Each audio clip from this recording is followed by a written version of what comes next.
So hi friends, మీరు చూసిన net వాళ్ళ ఛానల్ మై నేమ్ ఇది హేమంత్. మా ఛానల్ మీరు సబ్స్క్రైబ్ చేసినట్లయితే అలాగే latest news, latest information, latest technology మీరు తెలుసుకోవచ్చు. సో ఈ వీడియోలో చెప్పబోయేది ఏంటంటే ఏపీ ఎంసెట్ అందరూ ర్యాంక్స్ వచ్చి రెడీగా ఉన్నారు. సో కౌన్సిలింగ్ కూడా 8వ తారీఖు నుంచి స్టార్ట్ అవబోతుంది. సో ఈలోపు మీకు వచ్చిన ర్యాంకును బట్టి ఏ కాలేజీ రావచ్చు అనేది మీకు ఒక ఎస్టిమేషన్ ఉండాలి. కాబట్టి అది కొత్తగా రిలీజ్ అయింది, ఇవాళ రిలీజ్ చేయడం అనేది జరిగింది. యాక్చువల్గా ఇవాళ డేట్ వచ్చేసరికి 28/5/2017 ఈ మోక్ కౌన్సిలింగ్ అనేది ఎంసెట్ వెబ్సైట్లో ఇవ్వడం అనేది జరిగింది. అంటే ఇది అంతకుముందు 2016లో ర్యాంక్స్ ఉన్నారు చూసారా, వాళ్ళకి అలాట్ చేసిన ఏపీ ఎంసెట్ కన్వేయరు ఇప్పుడు మీకు ఏ ర్యాంకును బట్టి రావచ్చు సుమారు అని చెప్పేసి ఒక అంచనా అనమాట. అది ఎలా చెక్ చేసుకోవాలి ఏంటి ఈ వీడియోలో మీకు క్లారిటీగా చెప్పబోతున్నాను, జాగ్రత్తగా చూడండి. సో ఫస్ట్ చూసినట్లయితే మీరు ముందుగా గూగుల్ ఆన్ చేయండి. గూగుల్ ఆన్ చేసినట్లయితే ఇక్కడ ఏపీ ఎంసెట్ .nic.in అని టైప్ చేయండి. సో టైప్ చేసిన తర్వాత మీకు ఒక వెబ్సైట్ వస్తుంది. కంపల్సరీగా .nic.in అని టైప్ చేయండి. ఇట్లా .nic.in అని టైప్ చేసినాక ఫస్ట్ టైం మీకు వస్తుంది అనమాట ఏపీ ఎంసెట్ .nic.in. సో ఇది ఉంది సరే, సో ఇదని చూసారా. సో దీన్ని క్లిక్ చేయండి. క్లిక్ చేసినాక మీకు సైట్ ఇలా ఓపెన్ అయిపోద్ది అనమాట. అప్డేట్ చేశారు మన వాళ్ళు. ఇది రేపు వెబ్ రిజిస్ట్రేషన్కి రెడీగా ఉండంటే మీరు ఆప్షన్స్ పెట్టుకోవాల్సింది ఈ సైట్లోనే. సో ఇక్కడ అబౌట్ వెబ్ కౌన్సిలింగ్ అని ఉంది, మనం పైన టాప్లో చూసుకుంటే బ్లూ కలర్లో. అంటే మీరు ఏమేమి తీసుకెళ్ళాలి కౌన్సిలింగ్ అనేసరికి మళ్ళీ మీకు ఇంకో వీడియో చెప్పడం అనేది జరుగుతుంది. అంటే డేట్స్ ఇంకా రిలీజ్ చేయలేదు, మీకు డేట్స్ రిలీజ్ అవుతే కనుక ఇక్కడ ఉంటాయి అనమాట. ఈ డేట్స్ ఎప్పుడెప్పుడు మీకు కౌన్సిలింగ్ జరుగుతుంది అంటే అనేది. సో ఆ డేట్స్ ఇంకా రిలీజ్ అవ్వలేదు, రిలీజ్ అవ్వగానే మీకు ఎక్స్క్లూజివ్గా మళ్ళీ చెప్పడం అనేది జరుగుతుంది. సో ఇక్కడ కొత్తగా మనకు ఇంకో ఆప్షన్ పెట్టారు, processing fee payment online.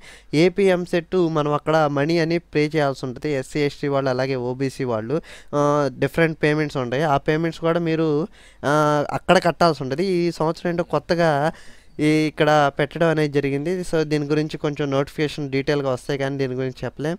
AP EAMCET roll number, AP EAMCET rank, date of birth ఇస్తే కనుక మీరు ఆన్లైన్ ఫీజ్ పేమెంట్ అనేది ఇక్కడే పే చేసి ఆ రిసిప్ట్ తీసుకెళ్ళాలనుకుంటా. సో ఏం జరగనుందో నోటిఫికేషన్లో ఒకసారి రాగానే రిలీజ్ చేయగానే దీని గురించి ఎక్స్క్లూగా మీకు చెప్తాను. నెక్స్ట్ వ్యూ ఆప్షన్, బయోడేటా, ఇదన్నీ ఇప్పుడే కాదు, నెక్స్ట్ మీరు ఆప్షన్స్ పెట్టుకున్నాక ఇవ్వటం అనేది జరుగుతుంది. వీటన్నిటి గురించి తర్వాత చెప్పుకుందాం. ముందు అసలు మనం చూసుకునేది ఏంటంటే మన ర్యాంకును బట్టి ఏ కాలేజ్ వస్తే చెక్ చేసుకుందాం. ఇక్కడ నుంచి చూసారు 2 కాలమ్స్ ఉన్నాయి మనకి. సో ఈ ఫస్ట్ది వచ్చేసరికి లాస్ట్ ర్యాంక్ అడ్మిటెడ్ ఇన్ 2016, అంటే అంతకుముందు వాళ్ళు ఎంత ర్యాంక్ వాళ్ళు ఏ కాలేజ్లో అడ్మిట్ అలాట్ చేశారు. సో మీకు కూడా అయ్యే రావచ్చు అనేది ఒక ఉదాహరణ అనమాట. సో దీన్ని క్లిక్ చేయండి. సో దీన్ని క్లిక్ చేయగానే మీకు ఇలా ఓపెన్ అయిపోద్ది అనమాట. AP EAMCET admission in 2016 institute wise branch wise details of last rank admitted. 2016లో ఏ ర్యాంక్ వాళ్ళకి ఏ బ్రాంచ్ వచ్చింది, లేడీస్ రిజర్వేషన్ కింద అలాగే మీ కేటగిరీ కింద ఏ బ్రాంచ్ వచ్చినాయో తెలుసుకోవచ్చు అనమాట. ఇక్కడ చూసినట్లయితే ఫస్ట్ కాలం మనం అసలు చూసుకుందాం, లాస్ట్ ర్యాంక్ డీటెయిల్స్. అంటే మీరు ఇక్కడ ఎంటర్ చేసే రెండో కాలంలో ర్యాంక్ ఎంటర్ చేస్తారు కదా, ఆ ఎంటర్ చేసే ర్యాంక్ మీకు బిలో కావాలనుకుంటున్నారా, అబోవ్ కావాలనుకుంటున్నారా. సపోజ్ ఇక్కడ మనము 60,000 ర్యాంక్ అని వేద్దాం.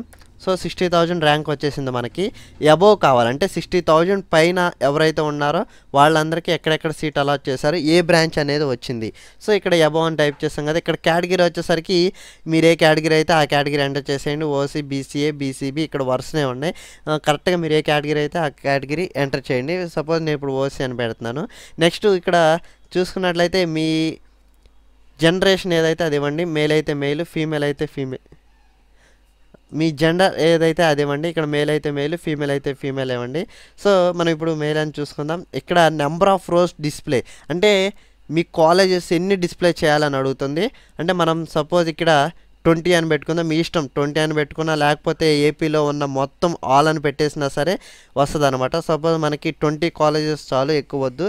సో దీన్ని 20 అని టైప్ చేసి నెక్స్ట్ డిస్టిక్, మీకు ఏ డిస్టిక్లో కావాలనుకుంటున్నారు, పలానా డిస్టిక్ అని ఉంటుంది కదా మీ దగ్గరలో, ఏ డిస్టిక్ అయితే ఆ డిస్టిక్, ఏ డిస్టిక్ కావాలనుకున్నారు ఆ డిస్టిక్. సో ఇక్కడ నేను గుంటూరు అని సెలెక్ట్ చేసుకుంటున్నాను. సో గుంటూరు అని సెలెక్ట్ చేసుకున్నాక రీజియన్ ఏయు అని ఉంది. సో ఆంధ్ర యూనివర్సిటీ అయితే ఆంధ్ర యూనివర్సిటీ, ఓయూ అయితే ఓయూ, ఎస్వియు అయితే ఎస్వియు, ఏది కావాలంటే అది సెలెక్ట్ చేసుకొని ఇక్కడ 2 కాలమ్స్ అండి. ఈ 2 కాలమ్స్ మీకు అవసరం లేదు. మీరు పర్టిక్యులర్‌గా ఒక కాలేజ్ కావాలనుకుంటే ఈ రెండిటిని యూజ్ చేసుకో. ఇక్కడ బ్రాకెట్‌లో ఇన్‌స్టిట్యూట్ అని ఉంది చూసారా? ఇక్కడ టిక్ చేయాల్సి ఉంటది. ఇక్కడ టిక్ చేసి మీకు పలానా కాలేజ్ కావాలని కోరిక ఉంటది కదా! సో, వాళ్ళందరూ పలానా కాలేజ్ ఎంచుకొని అప్పుడు ఈ ఆప్షన్ ఎంచుకోవచ్చనమాట. సో, మనకి ఇది అవసరం లేదు ప్రస్తుతానికి. ఇలా కావాలనుకున్నా కూడా ఇలా కూడా చెక్ చేసుకోవచ్చు. కొందరు బ్రాంచ్ కూడా ఆ బ్రాంచ్ ఆ కాలేజ్‌లో వస్తదో లేదో మీకు తెలీదు. ఏ బ్రాంచ్ సౌకర్యంలో ఉందో కూడా ఇలా కూడా చూసుకోవచ్చు. ఈ బ్రాంచ్ కూడా అవసరం లేదు. మనం పైన డీటెయిల్స్ వరకు ఇస్తే సరిపోద్ది రీజియన్ అట్ వరకు. ఇప్పుడు సో లాస్ట్ ర్యాంక్ స్టేటస్ అని ఉంది కదా చూసారా? సో దీన్ని క్లిక్ చేసేయండి. సో మీకు ఇక్కడ ఏదో ఒకటి ఇమ్మంటుంది. సో మనకిప్పుడు మెకానికల్ బ్రాంచ్ తీసుకుందాం. సో ఆ మెకానికల్ బ్రాంచ్ అనేది మనకు కావాలి కాబట్టి సో దాన్ని ఇచ్చేస్తున్నాం అనమాట. మెకానికల్ ఇంజనీరింగ్ అని చెప్పి ఈ బ్రాంచ్ అనేది ఇక్కడ క్లిక్ చేయండి. సో క్లిక్ చేసుకున్నాక ప్రాసెస్ మేక్ సమ్ టైమ్ అని చెప్పేసి మనకి లిస్ట్ రావడం అనేది జరిగింది. ఇదనమాట మన గుంటూరు డిస్ట్రిక్ట్లో మీకు ఏ కాలేజెస్ రావచ్చో అన్నీ మీకు ఇక్కడ ఉండి మీరు ఓన్లీ మెకానికల్ అన్నారు కాబట్టి మెకానికలే వచ్చింది. సో ఆల్ బ్రాంచెస్ కావాలన్నా సరే ఆల్ బ్రాంచెస్ సెలెక్ట్ చేసుకోవచ్చు. కానీ ఇక్కడ ఈ 2 బాక్స్లో మీరు ఏదో ఒకటి క్లిక్ చేయాలన్నమాట. క్లిక్ చేస్తేనే మీకు రావడం అనేది జరుగుతుంది. సో ఇలా మీరు ఏ ర్యాంకుని బట్టి ఏ కాలేజెస్ వస్తాయో కూడా మీరు చెక్ చేసుకోవచ్చు అనమాట. సో ఇది కదా చూసారు కదా. మా వీడియో కనుక నచ్చినట్లయితే లైక్ చేయండి. ఇంకా ఎవరైతే సబ్స్క్రైబ్ చేసుకుని వాళ్ళు ఉంటారో మా లేటెస్ట్ వీడియో కోసం ఇక్కడ రెడ్ కలర్లో ఉన్న బటన్ సబ్స్క్రైబ్ చేసినట్లయితే మీరు మా యొక్క లేటెస్ట్ వీడియోస్ లేటెస్ట్ ఇన్ఫర్మేషన్ తెలుసుకోవచ్చు. మా ఛానల్ ఎక్కువ స్టూడెంట్స్కి ఉపయోగపడుతుంది. స్టూడెంట్స్ ఇంకా ఎవరైతే సబ్స్క్రైబ్ చేసిన వాళ్ళో ఇక్కడ రెడ్ కలర్లో ఉన్న బటన్ సబ్స్క్రైబ్ చేసుకోండి. అలాగే మా వీడియో నచ్చినట్లయితే లైక్ చేయండి, వీళ్ళంతవరకు షేర్ చేయండి. So thank you for watching. Please subscribe Telugu net world channel.